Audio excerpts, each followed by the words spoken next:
آپ اس کو کیسا فیل کر رہی ہیں کہ بالکل ہم نے گورنمنٹ کا صحیح فیصلہ کیا تھا؟ یہ بالکل الحمدللہ وقت نے، حالات نے یہ ثابت کیا ہے کہ جماعت اسلامی نے جو الگ رہ کے اپنی جدوجہد کرنے کا فیصلہ کیا تھا وہ بالکل درست ثابت ہوا ہے۔ اور ہم یہ محسوس کرتے تھے کہ اگر جماعت اسلامی ان ساری پارٹیوں کے ساتھ پی ڈی ایم کا حصہ بن کے کوئی بات کرے گی تو یہ بھی مکمل بات نہیں ہوگی۔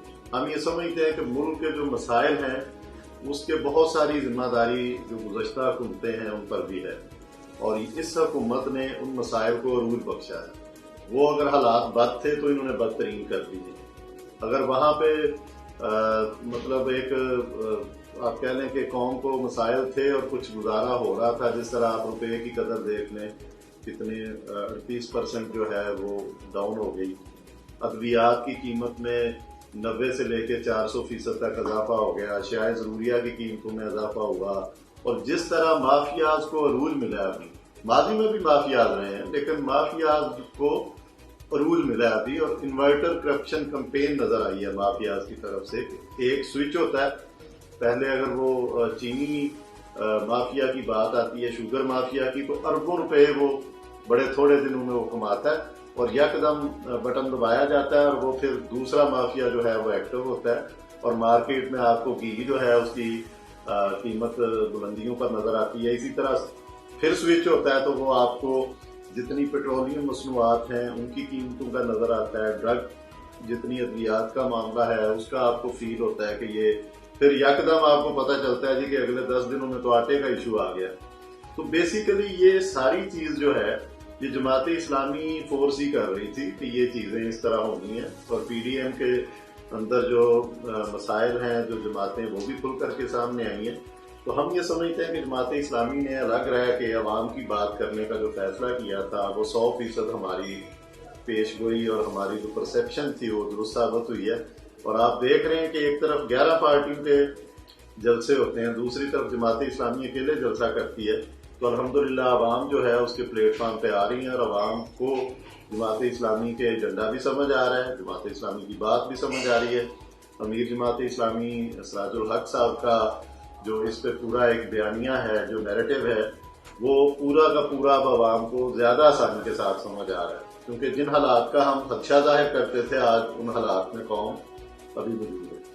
کیسر شریف صاحب یہ بتائیے گا کہ گورنمنٹ نے اپنے ساتھ شروع میں یہ اپنا احاطہ کر لیا ہے، گورنمنٹ کے دعوے کسی جگہ پر عوام کی نظر میں پورے ہوتے ہوئے نظر نہیں آ رہے ہیں، کسی ایک سیکٹر میں بھی کوئی فلاح کا کام نظر نہیں آ رہا ہے جو عوامی مسائل کے حل کی نشاندہی کر سکے۔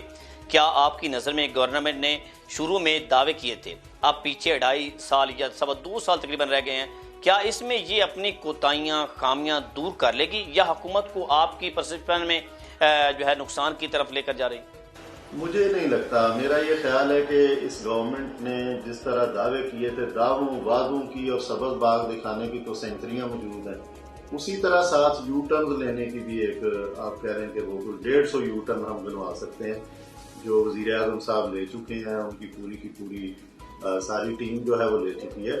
یہ آج تک سب سے زیادہ اس گورنمنٹ نے پریس کانفرنسیں کی ہیں، ان کے وزراء نے کی ہیں، ابھی بھی یہ اس چیز سے باز نہیں آ رہے، ابھی بھی یہ جھوٹ بول کے لوگوں کو مزید دعوے، اچھا ان کا ہر جو بیان ہے اس میں پچھلے دعووں کی نفی ہوتی ہے اور نئے دعوے جو ہیں وہ پیش کر دیے جاتے ہیں۔ یہ جو بات کی گئی تھی ریاست مدینہ بنانے کی، ہمارے خیال میں تو انہوں نے پہلا قدم ابھی تک نہیں اٹھایا، اور اگر 3 سال ہونے کو ہیں اور پہلا قدم نہیں اٹھایا تو اگلے 2 سالوں میں بھی بظاہر کوئی ایسی چیز نظر نہیں آ رہی۔ وہ کہتے ہیں نا انہوں نے لچھن نہیں نظر آ رہے، مطلب کوئی چیز ایسی نظر نہیں آ رہی کہ یہ اپنے دعووں اور وعدوں اور جو منشور انہوں نے پیش کیا تھا اس حوالے سے یہ آگے بڑھے۔ کیسر شریف صاحب دوسری طرف اگر دیکھا جائے تو اپوزیشن کا کردار سے جو ہے امید تھی عوام کو کہ یہ ہماری فلاح کے لیے یا ہمارے مسائل کے لیے آگے بڑھیں گے، میدان میں آئیں گے۔ وہ تو اپنے ہی اختلافات میں کھل کر پی ڈی ایم سامنے آ گئی ہے، ان کی حکمت عملی کبھی کچھ ہوتی ہے بجائے اس کے کہ وہ حکومت کو دفاعی پوزیشن کو لاتے یا خود بعض اوقات اپنی دفاعی پوزیشن پر آ جاتے ہیں۔ کیا اپوزیشن کا رول بھی جو ہے آپ کی نظر میں کوئی ملک کی سیاست کو پازیٹیو یا کسی طرف سے لے کے جا رہا ہے، یا ملک کی سیاست چوچو کا مربع بنتی جا رہی ہے؟ دیکھیے اپوزیشن کا جو رول ہے، جو اپوزیشن کا رول ہونا چاہیے وہ تو یہ ہے کہ عوام کے مسائل پر بات کی جائے، عوام کے مسائل کے حل کے لیے کوشش کی جائے۔ ابھی تو ان کے اپنے مسائل بھی ختم ہو رہے ہیں۔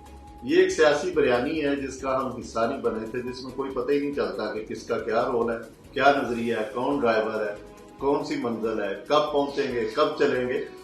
اسی لیے ہم نے ساری ظاہر پولیٹیکل پارٹیاں ہمارے لیے قابل احترام ہے، ایسا نہیں ہے، لیکن ہر بندے کو آزادی ہے کہ وہ اپنے سیاسی نظریے کے ساتھ اپنی سیاسی جو اسٹریٹجی ہے وہ ترتیب دے۔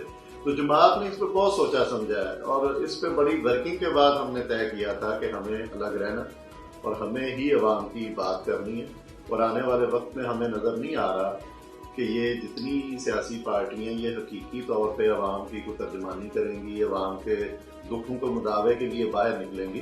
تو جماعت اسلامی جو ہے، آپ دیکھ لیں بار بار وہ اعلان ہوتا ہے کہ فلاں مارچ ہوگا، فلاں مارچ ہوگا، لیکن میں یہاں عرض کرنا چاہتا ہوں کہ جس دن جماعت اسلامی نے عوام کے حقوق کے لیے کسی مارچ کا اعلان کیا تو آپ کو اور پاکستان کو اور عوام کو پتہ لگ جائے گا کہ مارچ ہوتا کیا۔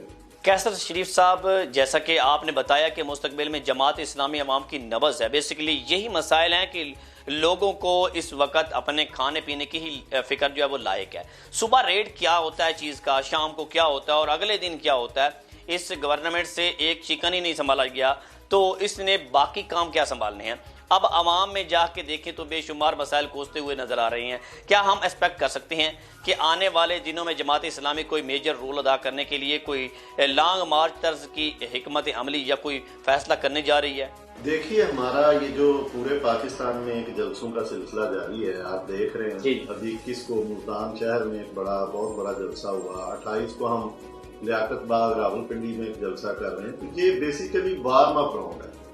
عوام کو ہم دیکھ رہے ہیں، عوام جس طرح ان جلسوں میں آ کے پذیرائی دے رہی ہے، یہ وارم اپ راؤنڈ ہے۔ اگر ابھی بھی دیکھیں، ہم یہ چاہتے ہیں کہ حکومت جو ہے وہ ابھی بھی اچھے اقدامات کرے، اپنے وعدوں کو پورا کرے، عوام کو ریلیف دے، ان چیزوں میں، ان کی قیمتوں میں کمی کرے، روزگار کا جو 1 کروڑ کا وعدہ تھا اس کی طرف آئے، 50 لاکھ گھروں کا جو وعدہ تھا اس کی طرف آئے، روپے کی جو اسٹرینتھن اس کو کرنا تھا، قدر بڑھانی تھی اس کی طرف آئے، جو GDP بڑھنا تھا اس کی طرف آئے، جو آپ کا اکانومی کے جتنے اشاریے ہیں وہ سارے کے سارے کہاں پہنچ گئے ہیں۔ سبز پاسپورٹ کو عزت دینے کی بات کی جاتی تھی، ہم اس کی طرف نہیں آئے ابھی تک۔ جماعت اسلامی چاہتی ہے کہ ایسے یہ نہ کل کو کہے کہ ہمیں موقع نہیں دیا گیا۔ جماعت اسلامی کو بار بار نشاندہی کر رہی ہے جو حقیقی اپوزیشن کا ایک کردار ہوتا ہے۔ اگر یہ پھر بھی نہ آئے تو جماعت اسلامی انشاءاللہ کو بڑا اعلان کرے گی، اور اس اعلان کو واپس لینے والا معاملہ نہیں ہوگا، وہ حقیقت میں پھر لانگ مارچ بھی ہوگا۔ اور اگر اس عوام کے حقوق کے لیے، اس پاکستان کی بہتری کے لیے جماعت اسلامی نے کبھی دھرنے کا یا لانگ مارچ کا اعلان کیا تو قوم انشاءاللہ اس کو دیکھے۔ اچھا، تو مستقبل میں جماعت اسلامی کیا انڈیپینڈنٹ اسی طرح سیاست میں اپنا رول پلے کرے گی یا پھر کسی اتحاد کا حصہ بنے گی؟ آیا کہ PDM نے شروع میں جماعت اسلامی کو اپنے ساتھ شامل ہونے کے لیے جو وہ دعوت بھی دی تھی، کیا ابھی بھی وہ آپ کی طرف رجوع کر رہی ہے؟ دیکھیے PDM کے حوالے سے گزشتہ دنوں 1-2 دن پہلے جس طرح بلاول بھٹو زرداری صاحب منصورہ میں تشریف لائے، ہم نے بھی ان کو ویلکم کیا اور بڑی تفصیل سے ملاقات رہی سراج الحق صاحب کے ساتھ اور پوری قیادت کے ساتھ۔ تو PDM کے اتحاد میں تو انہوں نے بھی ہمیں کہا، لیکن ہم نے اس پر معذرت کی اور ہم آنے والے وقت میں بھی کسی اتحاد کا حصہ نہیں بنیں گے۔ البتہ سیٹ ایڈجسٹمنٹ کی آپشن جو ہے وہ کسی بھی سیاسی پارٹی کے لیے اوپن ہوتی ہے۔ کوئی بھی سیاسی پارٹی حالات اور معاملات کے مطابق جو ہے وہ فیصلہ کر دیتی ہے۔ تو جماعت اسلامی نے یہ اصولی فیصلہ کر لیا ہوا ہے کہ اپنے جھنڈے اور اپنے نشان کے ساتھ انشاءاللہ ہم انتخابات میں جائیں گے۔ البتہ سیٹ ایڈجسٹمنٹ کی گنجائش ہے، اس پر وقت آنے پر جو ہے وہ فیصلہ کیا جائے۔ کیسر شریف صاحب، ہمارا ایک سوال ہے لیکن ہے تھوڑا سا تیز، وہ یہ ہے کہ جماعت اسلامی، اس میں نو ڈاؤٹ کہ جماعت اسلامی سے بڑے کوئی اجتماعات نہیں ہوتے۔ جماعت اسلامی کا معاشرے میں ایک بڑا رول ہے، بڑا کردار ہے، کیونکہ آج تک اس پر کوئی کرپشن کی انگلی نہیں اٹھا سکا، نہ کوئی اس جماعت نے کی ہے۔ اس جماعت کی بنیاد سے لے کر آج تک لوگ اس پر اعتماد کرتے ہیں، لیکن کیا وجہ ہے کہ الیکشن میں جا کر لوگوں کا مائنڈ سیٹ کیوں چینج ہو جاتا ہے؟ کیوں پھر وہ اس جماعت کو اگنور کرتے ہیں یا ووٹ نہیں دیتے ہیں؟ کیا وجہ ہے کہ کرپشن سے پاک جماعت جو اگنور اس کو کیا جاتا ہے؟ الیکشن کے حوالے سے ہر یہ جو بڑی اہم بات ہوئی کہ الیکشن کی اصلاحات ہونی چاہیے. پی ٹی آئی کا بھی نعرہ تھا، عملی طور پہ کچھ نہیں کیا. اس دن جو سراج الحق صاحب کی اور بلاول بھٹو صاحب کی ملاقات ہوئی، اس میں بھی بہت زبردست اس پہ کنسنسس ہے. پیپلز پارٹی نے بھی کہا کہ ہم قومی سیاسی پارٹیوں کا جو ڈائیلاگ ہے جو سراج الحق صاحب تجویز دے رہے ہیں اس کو انڈورس کرتے ہیں. جب تک یہ چیز نہیں ہوگی، جب تک آپ کا پولنگ اسٹیشن آزاد نہیں ہوگا، جب تک آپ کا ووٹر آزاد نہیں ہوگا، جب تک یہ نظام جو ہے، یہ جو اس کے قواعد و ضوابط بنتے ہیں اس پر عمل درآمد نہیں ہوگا، جماعت اسلامی کا ایکچوئل جو رزلٹ ہے وہ ریفلیکٹ نہیں ہوگا. یہ ہماری ڈیمانڈ ہے. اور باقی پارٹیاں بھی آپ کو پتہ ہے ہر الیکشن کے بعد پھر رونا شروع کر دیتی ہیں.